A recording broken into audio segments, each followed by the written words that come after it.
I'm actually going to start this campfire by telling a story from my ancestors how fire came to Earth. And this is, we don't have a written history. Ours is from storyteller to storyteller through the generations.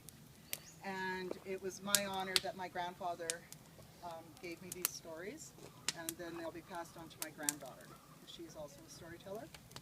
So when the Earth was here, and I call him creator, because that's what my ancestor said, he created all the animals, he created the trees, he created the oceans and the lakes, but he felt it was missing something, so he created man. Well, the animals have been living here for such a long time, it was very curious to see two-leggeds. So the animals actually, we believed the animals could talk, and that the trees could talk, and the rocks, everything could talk at one time. And so they watched, and they watched as they, you know, looked at the new environment, and they started planting and growing things and eating. But the animals knew that there's a change of seasons, and winter was coming. And they really didn't know how the two-leggeds were going to survive, because they had no warmth, they didn't have fire. So the animals all held council.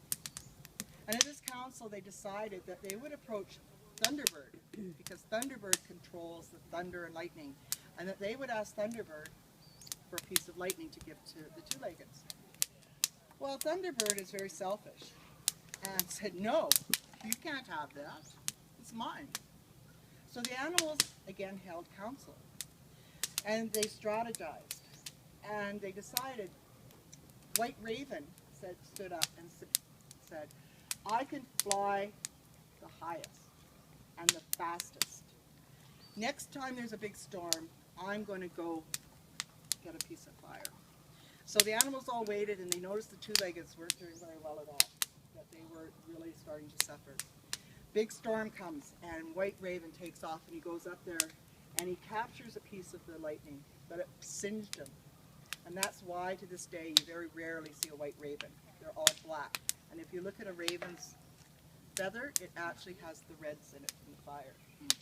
So the animals are going, oh. So the eagle decided, I can fly high, but you know, he doesn't have as much strength, but it's coming down, that he would grab it and bring it down to earth.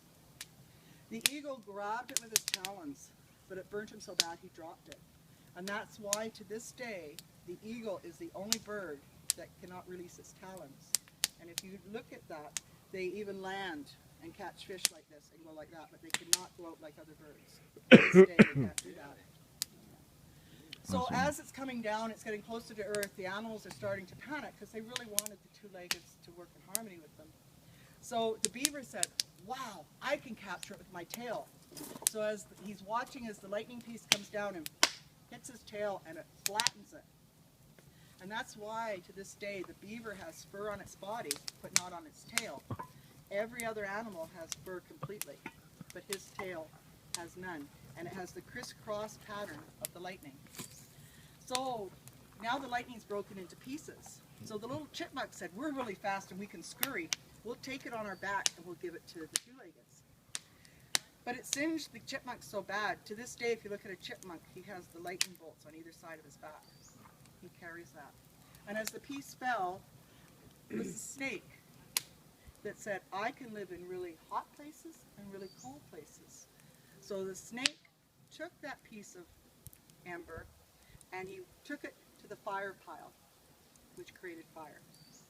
And that's why, to this day, if you look at all the different snakes, they all have the patterns that are all different, but all somewhere in there is the shape of the lightning bolt.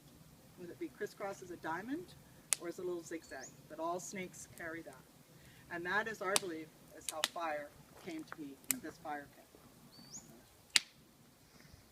Woohoo! Thank you. Thank you. Hi, hi. Thank you very much. Hi, hi means thank you. Yeah. Say it again. You can say all my relations. Hi, hi. Well, my language is hi, hi. Yeah. Hi, hi. In my language, it's W'Ellen. Whalen. Or who, or just, I gotta say it in my, Bonjour, boy. Yeah. who, That's Creek too, isn't it? No, that's Gaelic. who, ha. Which too? No, it's something, it's who,